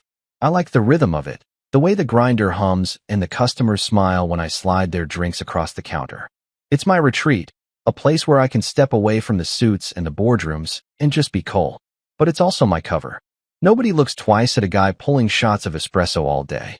They don't wonder where the money comes from, how I afford the house Bianca and I live in, or why I don't flinch when Gregory tosses his insults my way. They see the apron and stop asking questions. It's perfect, really. Lets me move through their world without them ever suspecting I'm playing a bigger game. This morning, as I hand a black coffee to a guy in a faded jacket, I think about how it all started. Back when I sold that startup, I could have gone loud, bought a yacht, flashed the cash, made sure everyone knew my name. But that's not me. I grew up with nothing, just a single mom who worked doubles to keep us fed. I learned early that loud gets you noticed, but quiet gets you power. So I built my empire brick by brick, silent as a whisper, and watched it grow. Eastbridge isn't just some side gig. It's a machine. Mid-sized banks answer to me. Fintech apps I funded top the charts, and real estate portfolios fatten my accounts while I'm here steaming oat milk. I've got 3 hedge fund managers on my payroll, guys who'd laugh if they saw me in this apron. Sometimes I laugh too, thinking about it. Like when Bianca's cousin smirked at me last week and said, "He makes great lattes." I just grinned and said, "Yeah, I also signed the payroll for 3 hedge fund managers." He thought I was joking. They all do. I finish the latte, slide it to a woman with a laptop and a tired smile, and wipe my hands on a towel. The shop's humming now, a steady flow of people coming in for their morning fix. I move through it like I always do, calm, steady, letting them see the version of me they're comfortable with. But in my head, I'm somewhere else. I'm thinking about the calls I'll take later, the deals Tara's lining up, the numbers I'll crunch when the shop closes. This life I've built, it's a balancing act, 1 foot in their world, 1 foot in mine. Gregory thinks he's the king. Bianca thinks I'm her sweet, simple husband, and I let them. It's safer that way. Keeps the pieces in place until I'm ready to move them. As I pour another shot of espresso, the steam rising in soft curls, I feel that familiar itch, the one that says this mask won't fit forever. One day, I'll take it off. One day they'll see. But for now, I'm just the guy with the coffee, and that's enough. The night air hits me like a slap when I step out onto the terrace, the gala's noise fading into a dull hum behind me. I'm Cole Mercer, and I've had enough of the chandeliers and fake smiles for one evening. My navy suit feels tight, not because it doesn't fit, it's perfect, but because I'm carrying more than anyone in that room knows. I lean against the railing, the ocean breeze tugging at my hair, and take a deep breath. The crystal glass in my hand's empty now, just ice rattling around, and I'm thinking about heading back to the truck when I hear heels clicking on the stone behind me. I turn, and there's Layla Cross, Gregory's assistant, her dark hair pulled tight and her eyes darting like she's scared someone's watching. She's young, maybe 28, sharp as a tack, and the only one in the Sinclair orbit who's ever looked at me like I might be more than a coffee pourer. "Sir," she says, her voice low, almost a whisper, "we need your bank's approval." The loan paperwork was flagged for emergency review. I raise an eyebrow, keeping my face steady even as my pulse kicks up a notch. Emergency? I ask, casual, like I'm just making conversation. She nods, her hands twisting together. Yes, Mr. Sinclair's Midtown project is collapsing. Without that loan, everything folds. Her words hang there, heavy, and I let them settle. The Midtown project, Gregory's big gamble, a shiny tower he's been bragging about for months. I've seen the numbers, the ones he doesn't show the public, because my bank's the one holding his leash. Eastbridge Capital's got the files, and I've got the pen. I nod slowly, letting a flicker of something, maybe amusement, dance in my eyes. Tell Mr. Sinclair I'll review it in the morning. I say, calm as if I'm talking about the weather. Layla freezes, her mouth parting just a little, and I see it click. Her eyes widen, searching my face like she's seeing me for the first time. Not Cole the coffee guy. Cole, the CEO of Eastbridge Capital. The guy who could snap his fingers and sink her boss.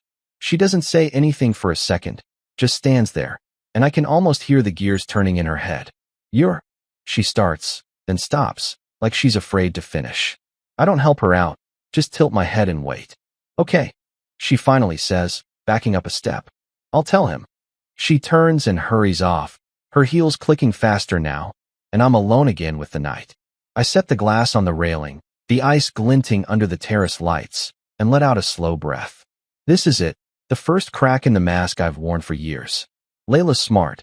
She'll figure it out, maybe even whisper it to someone else. But I'm not worried.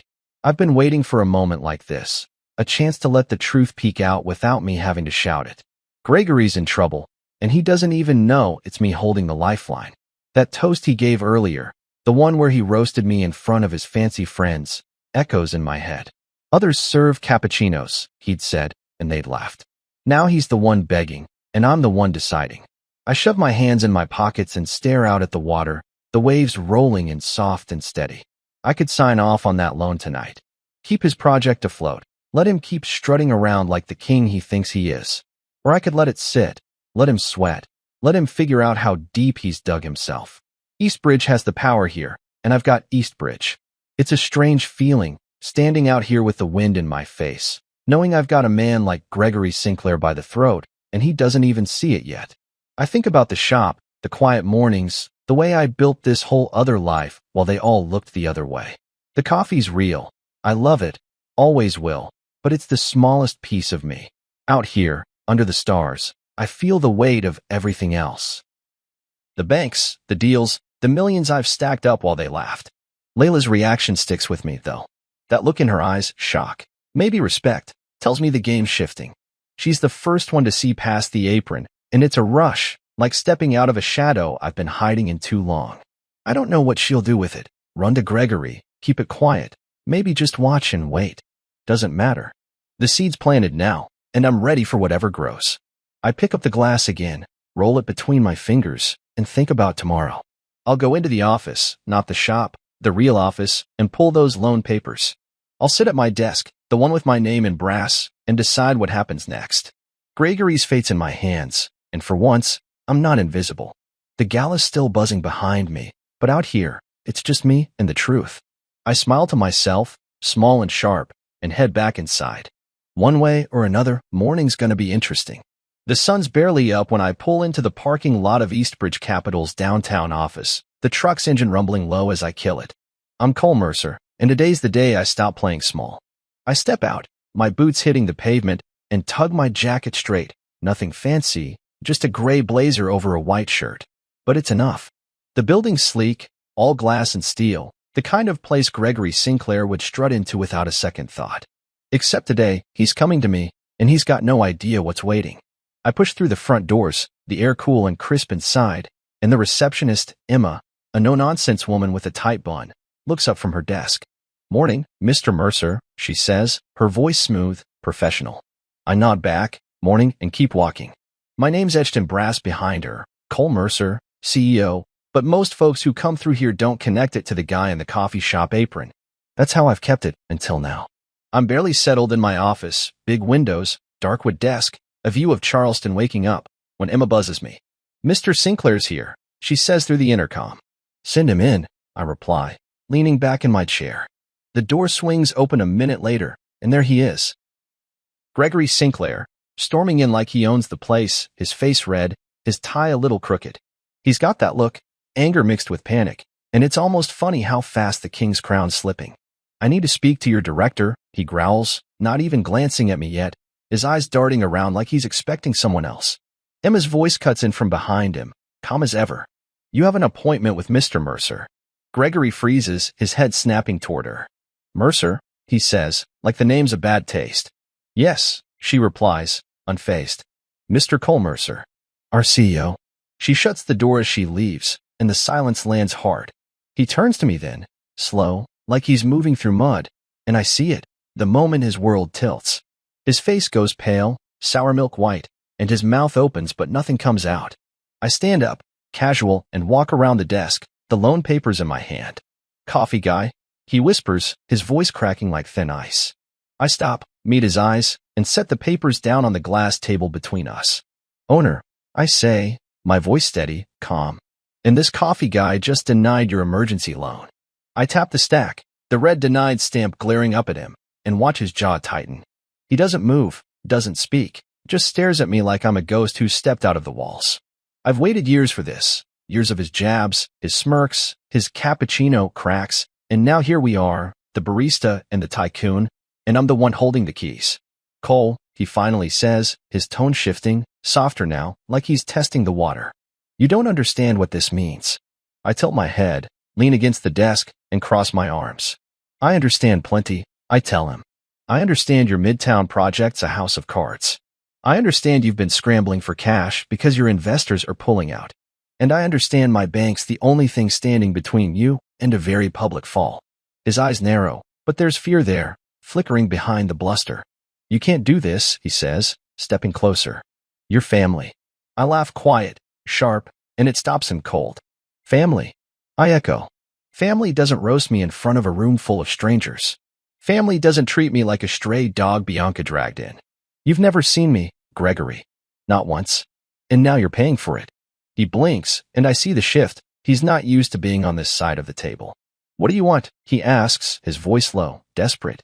"An apology? Money? Name it." I shake my head, slow, deliberate. "I don't want anything from you," I say. "I've got everything I need right here." I gesture at the office, the papers, the life I built while he was busy laughing. "This isn't about revenge. It's about respect. And you've got none to give." He stares at the denied loan docs, his hands flexing like he wants to grab them, tear them up, make it all go away. But he can't. "You're ruining me," he says, almost a whisper. "No," I correct him. "You did that yourself. I just stopped bailing you out." I walk back to my chair, sit down, and let the silence stretch. He's still standing there, a man who spent his life towering over everyone, and now he's shrinking before my eyes. "You've got 24 hours to figure out another lifeline," I tell him, picking up a pen like it's just another day. "Eastbridge is done with you." He doesn't move at first, just stares, then turns and walks out, his steps heavy, defeated. The door clicks shut, and I lean back, the weight of it all settling in. I'm not invisible anymore, not to him, not to anyone who's paying attention. The mask's off, and it feels good, like a breath I've been holding too long. I glance at the papers, the red stamp glowing, and think about the gala, the toast, the laughter. They won't laugh now. Not when they see who's really running the show. I'm sitting in my office at Eastbridge Capital, the afternoon sun cutting sharp lines across the desk, when Gregory comes back. "I'm Cole Mercer, and yesterday I flipped his world upside down, denied his emergency loan, watched him stumble out of here like a man who'd lost his shadow. Now he's back, standing in my doorway, and he's not the same guy who stormed him before. His tie's still crooked, his hair's a little wild, and there's a desperation in his eyes I've never seen. He doesn't wait for an invite, just steps in, shuts the door, and starts talking. "Cole," he says, his voice rough, like he hasn't slept. "You don't know what you're doing. This will destroy my company." I lean back in my chair, fingers steepled, and let him go. He's pacing now, hands waving, throwing out numbers, projected profits, investor names, timelines, like they'll change my mind. I don't flinch, don't interrupt, just watch him unravel. He stops, plants his hands on the table, and looks at me, really looks at me, for maybe the first time since I married Bianca. "I've built this from nothing," he says, his voice cracking. 40 years, Cole? 40 years of sweat and deals and sleepless nights. You can't just pull the rug out like this. I nod, slow, like I'm thinking it over, but I've already seen the files. Eastbridge's analyst tore through his books last night. Every transaction, every loan, every shady move he's made to keep his empire afloat. Maybe you should have been more careful, I say, my tone even calm. More careful with your public insults. And your books. I slide a folder across the table, red flags marked in bright ink, phantom assets, debt shuffled around like a shell game. That's not oversight, Gregory. That's fraud. His face goes slack, like I've punched the air out of him. He grabs the folder, flips it open, and scans the pages he knows are true because he cooked them himself. Where'd you get this? He mutters, but it's not a real question. He knows. My people are good at their jobs, I tell him. Better than yours, apparently. He drops the folder, sinks into the chair across from me, and runs a hand over his face. You've got no idea what this'll do, he says, quieter now, almost pleading. The jobs, the families, hundreds of people depend on me. I lean forward, elbows on the desk, and meet his gaze. Then you should have thought about them before you started laundering debt, I say. Before you stood up at that gala and made me the joke of the night. He flinches, and I see it, the memory of that toast hitting him like a brick. Some of us build empires, he'd said, smirking while they laughed. Now he's not laughing. Cole, he tries again, softer. I didn't mean it like that. It was just talk. I cut him off. It was you, I say, sharp. That's who you are. You've spent years treating me like dirt, and I let you. I stood there, smiled, poured your damn coffee, and you never once wondered who I was. Well, now you know. He stares at me, his mouth working like he's got something else to say, but nothing comes. If I go down, he starts, then trails off. I finish it for him. You already did. The moment you opened your mouth last night. I push back from the desk, stand up, and walk to the window. The city's buzzing below, cars, people, life moving on, and I feel the shift inside me. This isn't just about the loan anymore. It's about all of it. The years I've swallowed his crap, the way he's looked through me like I'm nothing. I turn back, and he's still sitting there, deflated, a king without a throne. You've got options, I say, though I know he doesn't, not really. Sell what you can, call in favors, find another bank dumb enough to touch you. But Eastbridge? We're out. He doesn't move, just stares at the floor, and I wonder if he's finally seeing it, the hole he's dug, the one I'm not climbing in to pull him out of. I could have signed that loan. Could have kept his tower standing, let him keep his crown. But why? So he could roast me again next year? So he could keep pretending I'm less than him? No. I've got my own empire, built quiet and strong, and I don't need his approval to sleep at night. You've got till the end of the week, I tell him, walking back to my chair. After that, the creditors will come knocking. Good luck. He looks up at me then, and there's something raw in his eyes, fear, maybe regret, but it's too late for that. He stands, slow, like his bones ache, and heads for the door. This isn't over, he mutters, but it's weak, a last gasp. Yeah, it is, I say, and he's gone. I sit back down, the folder still open on the table, and let out a long breath. The empire's cracking his, not mine, and I'm the one who swung the hammer. It feels heavy, but right. I've been invisible too long, and now the pieces are falling where they belong. Gregory's not the only one who'll feel this. Bianca's next, and the family, and the world outside these walls. But for now, it's just me and the quiet, and I'm okay with that. I'm home when it all comes crashing down, sitting in the kitchen with a beer I haven't touched, the bottle sweating on the counter. I'm Cole Mercer, and today's been a hell of a ride. Denying Gregory's loan, watching his empire teeter, feeling the weight of my own power settle in. The house is quiet, too quiet, until the front door slams open and Bianca storms in. She's a whirlwind, hair loose, eyes wild, her heels clicking sharp against the hardwood. She knows. I can tell before she even opens her mouth. She drops her bag on the floor, stares at me like I'm a stranger, and says, "You did this." Her voice is tight, shaking, and I don't play dumb. "Yeah," I say, calm, meeting her gaze. "I did." She paces, hands flying to her hips, then her hair, then back again. "My father called me," she says, her words spilling fast. "He's a mess, Cole. A mess.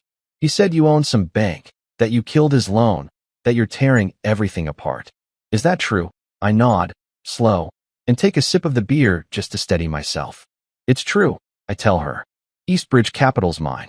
Has been for years. I denied his loan because he's been cooking his books. Bianca. Fraud. The kind that doesn't just hurt him. It hurts everyone tied to him. She stops pacing, stares at me, and her mouth drops open. Years, she whispers. You've had this whole thing, and you never told me? Her voice cracks, and I see the hurt there, sharp and real. I stand up, move around the counter, but keep my distance. I built it, I say, keeping it simple. Started with a startup I sold, turned it into something bigger, banks, real estate, investments. I kept it quiet because I didn't need the noise. Didn't need your dad or anyone else telling me who I should be. She shakes her head, fast, like she's trying to shake my words out. You lied to me, she says louder now. All this time, I thought you were just the coffee shop guy. My husband, the sweet, simple guy who married me. And you're what, a billionaire? Some secret king. I wince at that, but don't back down. I didn't lie, I say. I just didn't tell you everything. You never asked, Bianca. None of you did. You all saw what you wanted. Me in an apron, pouring drinks, staying small so you could feel big. Her eyes flash, and she steps closer, jabbing a finger at me. Don't you dare put this on me, she snaps. You hid this. You let me think. God. Cole, you let my father treat you like trash, and you just smiled. Why? Why didn't you say something? I take a breath, feel the old anger stir, and let it out slow. Because I didn't need his respect, I tell her. Or yours, back then. I built what I built for me, not to prove anything to him. But yeah, I let him talk. I let him laugh. And you know what? I'm done with that now. Done being the stray dog your family kicks around. She freezes, her hand dropping, and I see the tears welling up. You think that's what I saw you as? She asks, her voice softer, breaking. A stray. I shrug. Not harsh, just honest. That's how it felt, I say. Every dinner, every party, every time he called me coffee boy, and you didn't say a word. I was invisible, Bianca. To all of you. She wipes her eyes, quick, like she's mad at herself for crying. I didn't know, she says. I didn't know you were this. She gestures at nothing, everything, the life I've kept under wraps. How could I? You never let me in. I step closer now, close enough to see the way her shoulders shake. I didn't let anyone in, I admit. Not because I didn't trust you. Because I liked the quiet. Liked being the guy nobody expected anything from. But that's over. Your dad's crashing, and I'm the one who pushed him. That's who I am now, whether you like it or not. She looks at me, long and hard, and I can see her torn loyalty to her father, the man who raised her, warring with the reality of me, the husband she thought she knew. What am I supposed to do with this? She asks, almost to herself. He's my family, Cole. And you're breaking him. I don't make her choose, not yet. I'm not asking you to pick sides, I say, my voice steady. But I'm not invisible anymore, Bianca. I've got power, I've got a name, and I'm not hiding it to keep him comfortable. If that's too much for you, if you can't handle me being more than the coffee guy, you're free to walk. Her breath catches, and she stares at me like I've slapped her. Walk, she echoes. You'd let me go, just like that? I nod slow. If that's what you need, I say. But if you stay, it's with the real me. No more pretending. She doesn't answer, just turns and grabs her bag, her heels clicking as she heads for the stairs. I don't stop her, don't call out. The door upstairs shuts, and I'm alone again, the beer's still cold in my hand. I sit back down, take a long drink, and feel the quiet settle. She's shaken, I get that. Her whole world's tilting, and I'm the one who rocked it. But I meant what I said. No more masks, no more swallowing their crap. If she can't handle it, that's her call. For now, I've got my own mess to sort, Gregory's fallout, the business, the life I've been building. The family's cracking, and I'm at the center of it. But I'm not backing down. Not anymore. I'm standing in my office at Eastbridge Capital, staring out the window as the city hums below when the news breaks. I'm Cole Mercer, and the past few days have been a storm, denying Gregory's loan, facing Bianca's anger, watching the cracks spread through the Sinclair family. Now it's gone public, and there's no hiding anymore. My phone buzzes on the desk, a dozen notifications piling up, but I don't need to check them to know what's happening. I turn on the TV mounted in the corner, and there it is, splashed across the financial news. Sinclair empire implodes after secret bank CEO shuts off lifeline. The anchor's voice is crisp, excited, like she's reading a thriller. Sources confirm Cole Mercer, CEO of Eastbridge Capital. And, yes, The unassuming coffee shop owner married to Bianca Sinclair Mercer denied an emergency loan critical to Gregory Sinclair's Midtown project. The fallout? A domino effect threatening to topple one of Charleston's oldest real estate dynasties. I muted. Let the images roll, stock footage of Gregory's buildings, a shot of me pouring coffee at Bean and Ground, pulled from some old local feature. It's surreal, seeing my two worlds smashed together like this. The phone buzzes again, and this time I pick it up. It's Tara, my assistant, her voice steady but quick. It's everywhere, Cole, she says. CNN, Bloomberg, even the local stations. Gregory's spinning it. Gave a statement calling you ungrateful. Says he gave you a chance by letting you into the family. I laugh, short and dry. A chance, I say. He gave me nothing but a target on my back. Tara's quiet for a second. Then, Layla Cross just posted online too. Resigned publicly. She's backing you up, says Gregory's arrogance did him in. I nod, even though she can't see me. Good, I say. Let it burn. I hang up and pull up Layla's post on my laptop. It's short, sharp, and brutal. I worked for Gregory Sinclair for 5 years. I watched him laugh at a man who held his survival in one signature, Cole Mercer. That gala toast was his last mistake. I'm out. The comments are exploding, some calling her a traitor, others cheering her on, most just stunned. I lean back in my chair, the weight of it sinking in. This isn't just about me and Gregory anymore. It's a reckoning, loud and public, and I'm the guy who lit the match.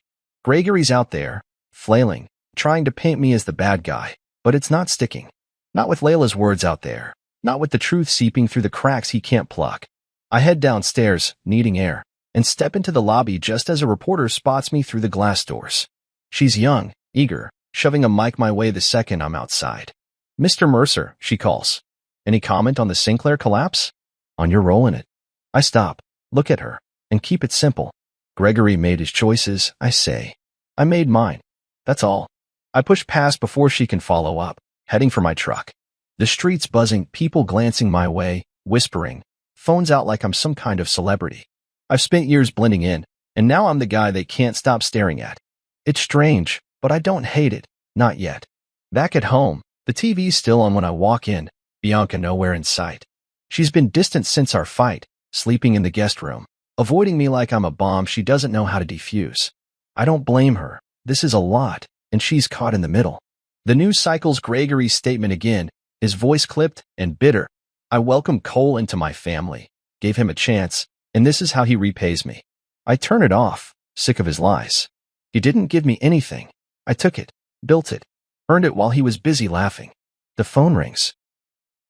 Local number, probably another reporter, and I let it go to voicemail. I'm done talking for now. The world's got enough to chew on. Later, I drive to the coffee shop, needing something normal. The regulars are there, sipping their drinks, but they're looking at me different, curious, maybe impressed. Old man Joe, who's been coming in forever, sets his paper down and grins. Heard you're a big shot now, Cole, he says.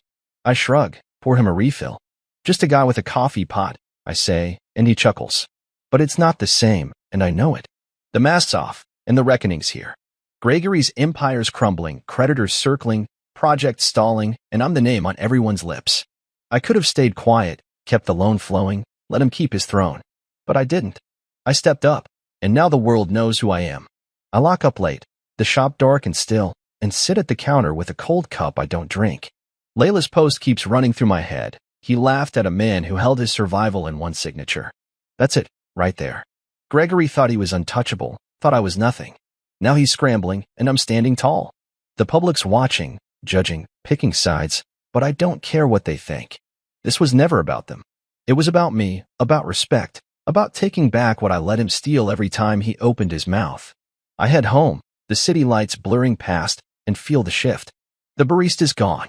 The king's here. And I'm not stepping back into the shadows. I'm sitting at my desk at Eastbridge Capital, the morning light slanting through the windows, when Tara walks in with a stack of papers and a grin. I'm Cole Mercer, and the past week's been a whirlwind, Gregory's empire crashing, the news blowing up, my name everywhere. Now it's time to move forward. Auction results, Tara says, dropping the stack in front of me. Sinclair's properties, Midtown, the waterfront lots, a couple downtown buildings, all ours. Dirt cheap, too. I lean back, take the top sheet, and scan the numbers. He's right, They're steals, picked up from the wreckage of Gregory's collapse. Creditors swooped in fast, and Eastbridge was ready. Good. Let's get moving on the rebrand. She nods, already on it, and I feel the shift. This isn't just cleanup, it's creation. I've been planning this for a while, something new, something mine. Coal Groundworks, a passion project I've kept in my head until now. The idea is simple. Take those properties and turn them into something real. Affordable housing, community spaces, places people can live and breathe, not just towers for rich folks to gawk at. Gregory built for ego. I'm building for life. I spend the morning sketching it out, low-rise apartments with green roofs, a community center with a daycare, maybe a park where kids can run. Tara's on the phone with architects, developers, people who get it. By noon, we've got a plan rolling, and it feels good, better than watching Gregory fall, better than proving a point. This is what I've wanted. Power that does something, not just takes. I don't hide anymore. The coffee shop's still mine. I'm there the next day, pouring espresso, wiping counters, but it's different now. People know who I am. Regulars like Joe grin wider, strangers linger, asking questions.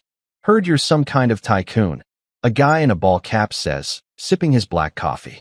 I shrug, smile. Just a guy who got lucky, I tell him, but they don't buy it. The apron's still on, but the mask's off, and I'm okay with that. Then the call comes, Forbes Local Legends, a magazine I've flipped through at the shop. We want your story, the editor says, her voice bright. From barista to billionaire. People are eating it up. I hesitate, then say yes. Why not? I've spent years in the shadows. Might as well step into the light. The interview's quick, over the phone, and I keep it honest. I tell her about the startup I sold, the quiet years building Eastbridge, the coffee shop as my cover. Why do you stay quiet so long? She asks. I pause, think about Gregory's smirks, the gala toast, the way they all saw me. I didn't need them to know, I say. Not until it mattered. She digs into the Sinclair fallout, how I denied the loan, how it sparked the collapse. Some call it revenge, she says. Was it? I shake my head, even though she can't see. Not revenge, I tell her. Respect. They didn't give it, so I took it. The piece drops a few days later, and there I am on the cover, from barista to billionaire. The man who taught respect the hard way. It's me at the shop, apron on, smiling soft, with a skyline behind me. Bianca leaves a copy on the counter at home. No note, just there. She's still distant, moving through the house like a ghost since our fight. I don't push, let her figure it out. The world's loud now, but I'm settling into quiet again, a different kind. I drive to one of the auction sites that afternoon, a rundown lot Gregory once bragged about. It's empty, weeds poking through cracked concrete, but I see it. Apartments, families, life. I walk the perimeter, boots crunching, and feel the weight lift. This is mine, not his. I'm not the coffee guy anymore, not the invisible son-in-law. I'm the one building something new, and they can't laugh that away. The shop's busy later, a line out the door, and I'm in the thick of it, steaming milk, pulling shots, joking with customers. A kid asked for my autograph, holding up the Forbes cover, and I laugh, sign it with a marker from the drawer. You're famous, he says, grinning. Maybe, I tell him, sliding his hot chocolate across. We're just lucky. But it's more than luck. It's years of work, of watching, of waiting for the right moment. Gregory's gone quiet. Creditors took what was left. His name's mud. But I don't gloat. I don't need to. The reckoning's done, and I'm still standing. Night falls, and I lock up, the shop dark and still. I sit at the counter, the magazine open in front of me, and read the headline again. Billionaire. It's real now, not just numbers in an account. I've got power, a voice, a chance to do something good. Coal Groundworks is just the start, more projects, more change. I'm not loud about it. Don't need to be. The world's watching, but I'm still me, quiet, steady, the guy who knows how to wait. I flip off the lights, head home, and feel the calm settle. They laughed once. Now they see. And I'm just getting started. It's a cool evening when I'm at Bean and Ground, the shop winding down after a busy day. I'm Cole Mercer, and the last few months have been a ride. Gregory's collapse, the public fallout, building Coal Groundworks from the ashes. Now I'm here, behind the counter, pouring a cappuccino for an old man who's got his nose in a book. The foam swirls just right, and I slide it across with a nod. He mumbles a thanks, doesn't look up, and I smile to myself.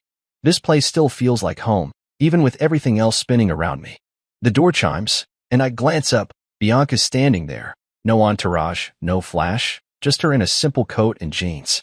Her eyes are soft, a little red, and she's holding herself like she's not sure she's welcome.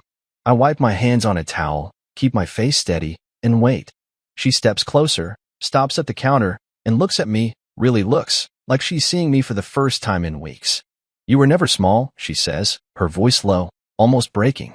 "They just needed me to be," I reply, keeping it simple, honest. She nods, slow, and I see the tears glisten, but she blinks them back. "I'm sorry," she says, and it's real sincere, not forced. "For not seeing you. For letting them. For everything." I don't say anything right away, just lean against the counter and let her words hang there. It's been tense since our fight, her pulling away, me giving her space. But this feels different, like she's finally catching up to who I am. I grab a mug, start pouring her a coffee, her usual, black with a hint of cinnamon, and slide it over. "No bitterness left," I say, tapping the rim. "Just a full-bodied finish." She laughs, soft, and it's the first time I've heard that sound in too long. She takes the mug, wraps her hands around it, and sits on a stool. "I read the Forbes piece," she says, sipping slow. "It's good." "True."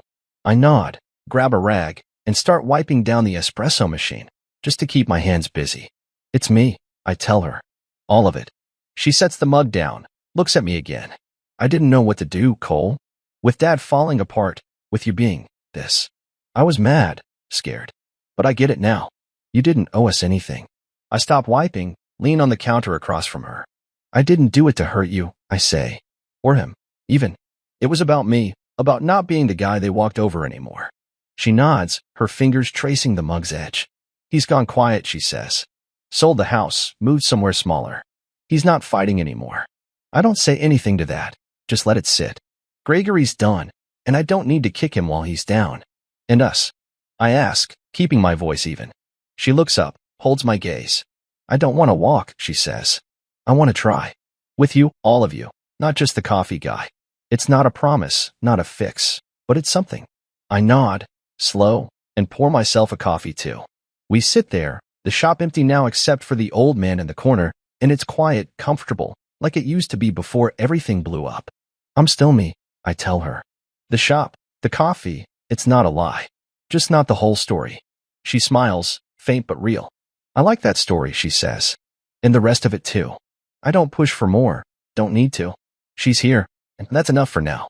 I finish my coffee, glance out the window at the city moving slow beyond the glass. It's strange how it all turned out. I spent years invisible, letting them laugh, building something they couldn't see. Now the world knows, Gregory's down, I'm up, and the pieces have settled. I think about the gala, that toast, the way they roared while I stood there with a smile.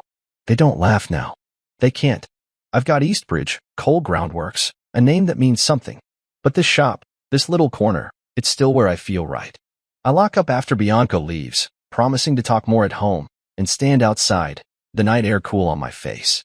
I think about justice, how it brews quiet, slow, until it's ready. Gregory thought he held the power, thought I was nothing. But I watched, waited, built my own. Now he's the one fading, and I'm the one standing. It's not loud, not flashy, I don't need it to be. The old man's gone, the shop's dark, and I head to the truck, the keys jangling in my hand. Bianca's waiting, the projects are rolling, and I've got no regrets. Sometimes the world's loudest people overlook the quietest power, I think, climbing in. That's where I won, where I'll keep winning. The engine starts, and I drive home, the city lights fading behind me, the final cup poured.